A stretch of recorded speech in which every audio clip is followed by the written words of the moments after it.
Parang buhay natin ang isang malakas na hangin. Pero minsan feeling ko, parang hairdryer lang na nakatutok sa mukha ko. Yung tipong akala mo sasabog na yung buhok mo sa sobrang lakas. Tapos pagtingin mo sa salamin, parang kinain ka na ng pugad ng ibon.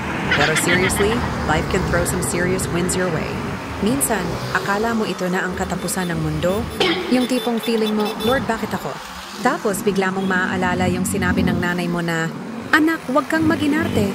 Lahat ng tao dumadaan dyan. Kaya imbes na magmukmuk ka dyan, tawanan mo na lang. Malay mo, next time, yung malakas na hangin na yan, dadalhin ka pala sa lugar na mas bongga pa sa inaakala mo. Basta tandaan mo, kahit mukha kang bagong gising na hinampas ng unos, tuloy pa rin ang laban. At least may kwento ka nang maibabahagi sa mga friends mo. Bes, grabe yung hangin kahapon, feeling ko lumipad ako papuntang Mars. So, kahit mukhang chaotic ang buhay minsan, just go with the flow.